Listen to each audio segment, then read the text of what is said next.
ಎಲ್ಲರಿಗೂ ನಮಸ್ಕಾರ. ಇವತ್ತು ನಿಮಗಾಗಿ ವೆರೈಟಿಯಾಗಿ ಮೆಣಸಿನ್ಕಾಯಿ ಬೋಂಡ ಮಾಡೋದಕ್ಕೆ ಬಂದಿದ್ದೀನಿ. ಇಲ್ಲಿ ನೋಡಿ, ಮೆಣಸಿನ್ಕಾಯಿನ ಕಟ್ ಮಾಡಿ ಇಟ್ಕೊಂಡಿದ್ದೀನಿ.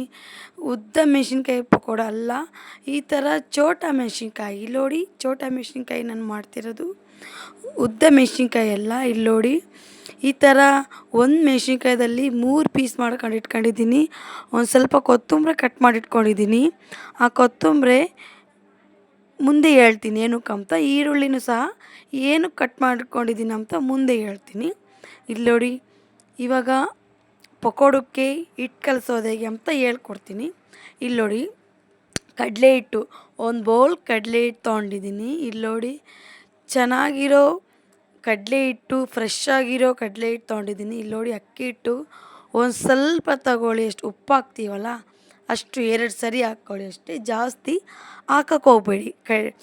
ಅಕ್ಕಿ ಹಿಟ್ಟು, ಕಡಲೆ ಹಿಟ್ಟು ಒಂದು ಬೌಲು, ಅಕ್ಕಿ ಹಿಟ್ಟು ಒಂದು ಸ್ವಲ್ಪ, ಉಪ್ಪು ಹಾಕ್ತೀವಲ್ಲ ನಾವು ಅಷ್ಟೇ. ಇಲ್ಲಿ ನೋಡಿ, 2 ಸರಿ ಹಾಕಿದ್ದೀನಿ ನಾನು. ಕಾಣಿಸ್ತಿದೆಯಾ ನಿಮಗೆ?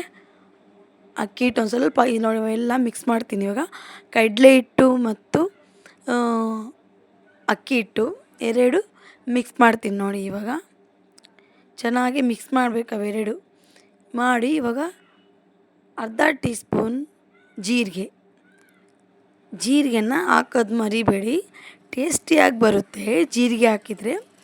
ನೀವು ಮನೆಯಲ್ಲಿ ಫ್ರೀ ಆಗಿದ್ದರೆ ಒಂದು ಸರಿ ಟ್ರೈ ಮಾಡಿ ನೋಡಿ, ತಿಂದು ಟೇಸ್ಟ್ ಹೇಗಿದೆ ಅಂತ ನನ್ನ ಕಮೆಂಟ್ ಬಾಕ್ಸಲ್ಲಿ ಕಮೆಂಟ್ ತಿಳಿಸಿ. ಇವಾಗ ಹೊರಗೋಗಿ ಪಿಜ್ಜಾ ಬರ್ಗರ್ ತಿನ್ನೋದಕ್ಕಿಂತ ಮನೆಯಲ್ಲಿ ಈ ಥರ ಟ್ರೈ ಮಾಡಿ. ಇಲ್ಲಿ ನೋಡಿ, ಇವಾಗ ಒಂದು ಚಿಟಿಕೆ ಅರಿಶಿನ ಪುಡಿ ಹಾಕ್ತಿದ್ದೀನಿ. ಇಲ್ಲಿ ನೋಡಿ, ನಾನು ಕೊತ್ತಂಬರಿ ಹೇಳಿದ್ನಲ್ಲ, ವಿಡಿಯೋದಲ್ಲಿ ತೋರಿಸ್ತೀನಿ ಏನಕ್ಕೆ ಹಾಕ್ತಾರೆ ಅಂತ. ಇವಾಗ ಕೊತ್ತಂಬರಿ ಕಟ್ ಮಾಡಿ ಇಟ್ಕೊಂಡಿರೋ ಕೊತ್ತಂಬರಿನ ಹಾಕ್ಕೊತಾ ಇದ್ದೀನಿ. ಇಲ್ಲಿ ನೋಡಿ, ಸಣ್ಣದಾಗಿರೋ ಕಟ್ ಮಾಡ್ಕೊಂಡಿರೋ ಕೊತ್ತಂಬರಿನ ಇವಾಗ ಹಾಕ್ಕೊತಾ ಇದ್ದೀನಿ ನೋಡಿ. ಕಾಣಿಸ್ತಿದೆಯಾ ನಿಮಗೆ? ಇವಾಗ ಉಪ್ಪು ಹಾಕ್ಕೊತಿದ್ದೀನಿ, ರುಚಿಗೆ ತಕ್ಕಷ್ಟು ಉಪ್ಪು. ಇಲ್ಲಿ ನೋಡಿ, ರುಚಿಗೆ ತಕ್ಕಷ್ಟು ಉಪ್ಪು ಹಾಕ್ಕೊಳ್ಳಿ. ಇವಾಗ ನೆಕ್ಸ್ಟು ಸೋಡಾ ಪುಡಿ, ಒಂದು ಚಿಟಿಕೆ ಸೋಡಾ ಪುಡಿ, ಜಾಸ್ತಿ ಹಾಕೋಕೆ ಹೋಗ್ಬೇಡಿ, ಟೇಸ್ಟೇ ಹೊರಟೋಗುತ್ತೆ, ಒಂಥರ ಚೆನ್ನಾಗೂ ಇರಲ್ಲ ಒಂಥರ ತಿನ್ನೋಕ್ಕೆ. ಇಲ್ಲಿ ನೋಡಿ, ಕೊತ್ತಂಬರಿ, ಅರಿಶಿನ ಪುಡಿ, ಉಪ್ಪು, ಸೋಡಾ, ಅಕ್ಕಿ ಹಿಟ್ಟು ಹಾಕ್ಕೊಂಡಿದ್ದೀನಿ ಎಲ್ಲ. ಇವಾಗ ಸ್ವಲ್ಪ ಎಣ್ಣೆ ಹಾಕ್ಕೊಳ್ಳಿ, ಒಳ್ಳೆಣ್ಣೆ, ಅಡುಗೆ ಮಾಡೋ ಎಣ್ಣೆ ಒಂದು ಸ್ಪೂನ್ ಹಾಕ್ಕೊಳ್ಳಿ. ಇವಾಗ ನೋಡಿ, ನಾನು ಎಲ್ಲ ಇಂಗ್ರೀಡಿಯೆಂಟ್ಸ್ ಹಾಕಿದ್ದೀನಲ್ಲ, ಇವಾಗೆಲ್ಲ ಕಲಿಸ್ಕೊತಾ ಇದ್ದೀನಿ. ಮೆಲ್ಲಗೆ ಕಲಿಸ್ಕೊಳ್ಳಿ, ಜೋರಾಗಿ ಕಲಿಸ್ಕೊಂಡು ಗಂಟು ಮಾಡಿಕ್ಕೋಬೇಡಿ.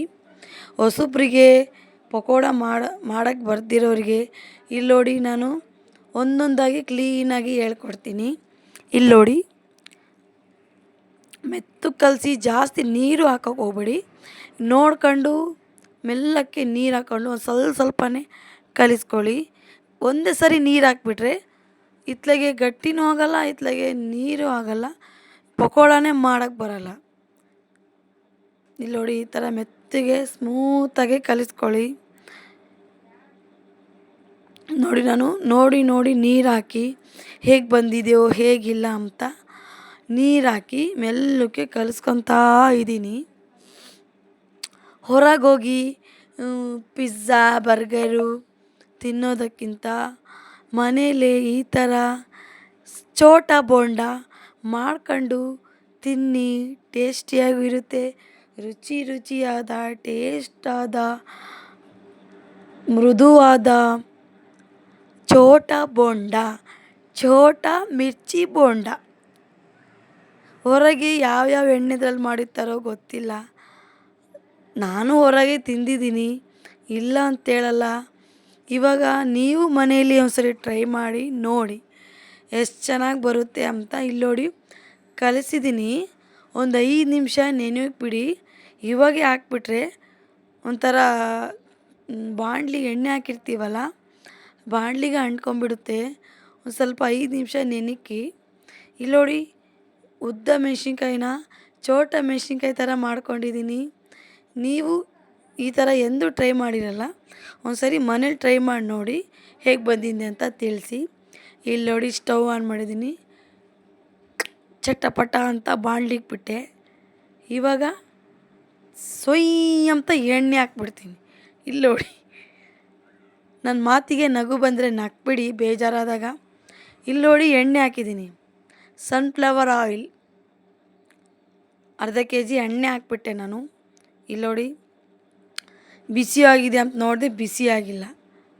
ಒಂದು 5 ನಿಮಿಷ ಇರಿ, ಬಿಸಿ ಆಗಲಿ ಅಂತ ಕಾಯ್ತಿದ್ದೆ. ಇವಾಗ ನೋಡಿ ಚೋಟಾ ಬೋಂಡ ಮೆಣಸಿನ್ಕಾಯಿ ತಗೊಂಡಿದ್ದೀನಿ, ಇವಾಗ ಕಲಸಿಟ್ಕೊಂಡಿರೋ ಹಿಟ್ಟು 5 ನಿಮಿಷ ಆಗಿದೆ ನೆನಕ್ಕಿ. ಇವಾಗ ಒಂದೊಂದಾಗಿ ಬಿಡೋಣ. ಎಣ್ಣೆ ಕಾದಿದೋ ಇಲ್ಲ ಅಂತ ಒಂದ್ಸರಿ ಟೆಸ್ಟ್ ಮಾಡೋಣವಾ. ಬನ್ನಿ ಇವಾಗ ಹೇಗೆ ಮಾಡೋದು ಅಂತ ತೋರಿಸ್ಕೊಡ್ತೀನಿ. ನೋಡಿ, ಈ ಥರ ಮಿಕ್ಸ್ ಮಾಡಿದರೆ ಈ ಥರ ಕೈಗೆ ಅಂಟ್ಕೋಬೇಕು ಹಿಟ್ಟು.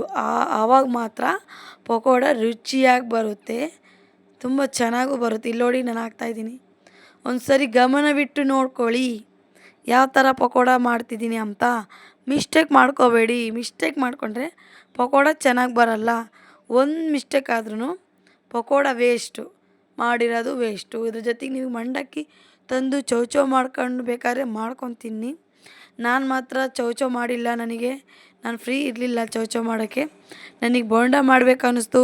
ಇವತ್ತು ಬೋಂಡ ರೆಸಿಪಿ ಮಾಡೋಣ ಅಂತ ನನಗೆ ತಲೆಗೆ ಹೊಳಿತು. ಅದಕ್ಕೆ ನಿಮಗಾಗಿ ಸ್ಪೆಷಲ್ಲಾಗಿ ಸ್ಪೈಸಿಯಾಗಿ ಚೋಟಾ ಬೋಂಡ ಮಾಡ್ತಿದ್ದೀನಿ. ನೋಡಿ, ಮೆಣಸಿನ್ಕಾಯಿ ಚೋಟಾ ಬೋಂಡ ನಾನು ನಾಮಕರಣ ಮಾಡಿರೋದು ಈ ಮೆಣಸಿನ್ಕಾಯಿಗೆ, ಚೋಟಾ ಮೆಣಸಿನ್ಕಾಯಿ ಬೋಂಡ. ಇಲ್ಲಿ ನೋಡಿ, ಇದ್ರಾಗೆ ಲಾಸ್ಟಿಗೆ ಮಸಾಲೆನೂ ಹಾಕ್ಬೋದು, ಒಂದ್ಸರಿ ನೋಡ್ಕೊಬಿಡಿ. ಇಲ್ಲಿ ನೋಡಿ ತೆಗಿತಾ ಇದ್ದೀನಿ, ಆಗಿದೆ ನೋಡಿ ಇವಾಗ ತಗೊತಾ ಇದ್ದೀನಿ, ನಿಮಗೆ ತೋರಿಸ್ತಾ ಇದ್ದೀನಿ. ವಾವ್ ರುಚಿಕರವಾಗಿ ಗರಿಯಾಗಿ ಬೋಂಡ ಬಂದಿದೆ.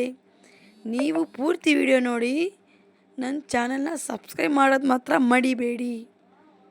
ಇವಾಗ ನಾನು ಈರುಳ್ಳಿ ಕಟ್ ಮಾಡಿ ಇಟ್ಕೊಂಡಿದ್ನಲ್ಲ, ಅದೇನಕ್ಕೆ ಅಂತ ಇವಾಗ ಹೇಳ್ತಿದ್ದೀನಿ. ಈರುಳ್ಳಿ ಇವಾಗ ಹಿಂಗೆ ಹಾಕಿ ಎಲ್ಲ ಕಲಿಸ್ಬೇಕು, ಉಪ್ಪು ಖಾರನೂ ಹಾಕಬೇಕು. ಇವಾಗ ನೋಡಿ ಎಲ್ಲ ಕಲಿಸ್ಕೊಂಡಿದ್ದೀನಿ, ಇವಾಗ ತಿಂತಿದ್ದೀನಿ. ವಾವ್, ತುಂಬ ರುಚಿಯಾಗಿದೆ. ನೀವು ಮನೇಲಿ ಟ್ರೈ ಮಾಡಿ. Love you all, bye bye.